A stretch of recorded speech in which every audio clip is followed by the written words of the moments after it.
Welcome back to T-Mez TV. Today we're going to do something a little different. I'm down here at James Selwyn's green screen, and he's going to help me out with doing this footage. James? Well, thank you, Thomas, T-Mez, and we've also got with us Dwayne Mackay. Dwayne, how's it going? Good. Great to be here, and great to be on T-Mez TV finally. Sweet. So we're going to talk through tonight, Saturday night's feature race at Western Springs Speedway. And you're driving a Spike Esslinger car down here in New Zealand, and you'd like to talk us through how the race went for you and what you found. Yeah, so we're rolling up here to the green flag. I start on the front row, but the outside front row car actually sets the pace and goes. So turn one, it's got some holes down in there and some texture. We've seen Trent Way in the number 9 car get away at the front there, and Brad Mosen, local boy, he's cut in and just stepped across your line there, but looking for some place to run down low and pulling the track in and looking to make passes. Thomas, how are you finding the car there? The car was really good. You know, it was because it had a little bit of texture, we didn't do a whole lot to the car. You know, the moisture just was always out there, and you could see here I kind of missed the moisture. Because if you could miss the moisture into one, you could get off a 2 really nice with the right arc, but it would kind of just leave you hung in the slick. Yeah. And you know, this is my third night here, and the top, I feel like I gave one away, and so knowing that, I don't go to the top as much as I normally would. So typical New Zealand, they run double file restarts every restart. So I almost sneaked by Mosen there, and you could see this thing is wheels up. We got I think 60 liters of fuel, which is like 17, 18 gallons, and it's got a lot of rear weight percentage. So this is the last restart here, and it's go from here on. Yeah, and I mean obviously you're on the inside lane there, and there's plenty of grip down there, and you're trying to get the best out of the track, and sometimes it means pushing the car up higher to get a different lane or a different line, and you can set up those passes, which has just happened there. You know, you move the car around and the grip's down low and it's working for you. Yeah, it's tough because you know, I want to go to the top, so I've been racing this 9 car, you know, quite a bit, and I struggle to get by it. So once I got to him, I was hoping to sneak by him on the top before Mosen got back by me.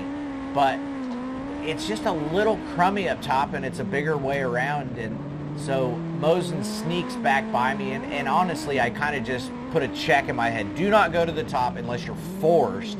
Run this thing through the holes and, you know, basically kind of man up, get the elbows up, and, you know, try to get a win for this New Zealand team, you know. Just want to thank Peter and Amy and Calvin over at BSL. You know, this is Peter's motor, and it's Jaden Worthington's car, so it was kind of a team deal, and I was so pumped to get a chance to come back out here. Yeah, I mean, it's been great to have you down here, and as your tour's gone on further, you know, you're finding the best and what you can get out of the track. So right here, I end up in the infield there, and that's a no-no. Okay, so I actually, after the race, was called to the office, and I thought I was going in for detention or something, but they ended up looking at the footage, and apparently the 9 car bounced. Squeezed you. And you know, it was just kind of a racing situation, and I wasn't trying to better myself by going under the line. But the rules are the rules, and here they really stick to the rules. You know, hats off to them for trying to take a race away from somebody after the race. I don't have the guts to do that. Yeah, I mean, definitely, you know, they Speedway New Zealand like to enforce rules in racing here, and, you know, I mean, clearly it's a racing incident, and that's always something that happens. Well, it's good, though, that they enforce rules, because that keeps, you know, everybody on the same page. Yeah, you know, we all have the same rules to go by. So I reel Brad back in, and I kind of got my, you know, it was like I wasn't going to follow him on the bottom because I thought maybe this guy was going to pinch him off. So I sneak by. We're getting the lap cars now, and You know, he had a good straightaway on me. I reeled him back in because he was running on the outside of that rough stuff, okay? Well, it's not fun, but we're trying to win here, and I'm going for it. So, yeah, Brad's moved out a little bit off that bumpy line, but it's cost him speed, and there's your opportunity if he's seen me, though. Look, he yeah, moves he's down covering, here. He he's knows.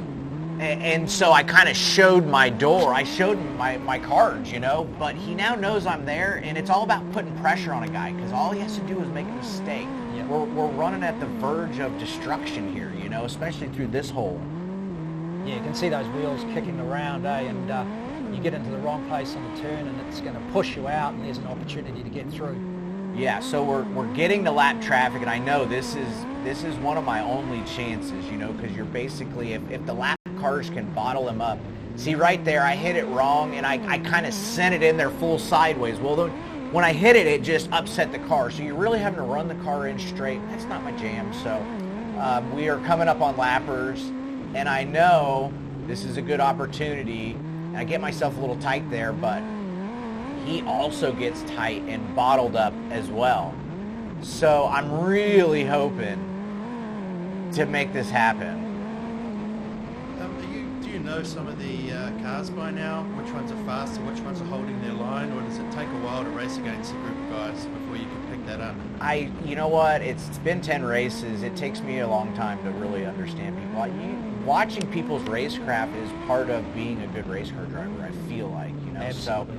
So I wasn't able to get by Brad with the lap traffic. I went to the top and tried to make something work, but it was just not quite grippy enough down there. And Brad's been around a long time. He knows where to cover the line. He hears you. You know, he knows you're on the inside looking for that gap, and there you are. You're sneaking through. Well, that was the race, checkered, yeah. So. But hey, he covered that, and as a leader, you're always looking to cover somebody who's pushing on your back, you know, bumper. So yeah, Brad's one of the good guys, and he did a great job.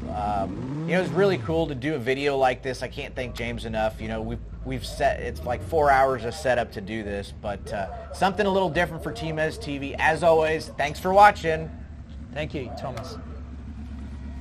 Sorry, I heard noise, so then Yeah. I thought I'd Yeah, nice one.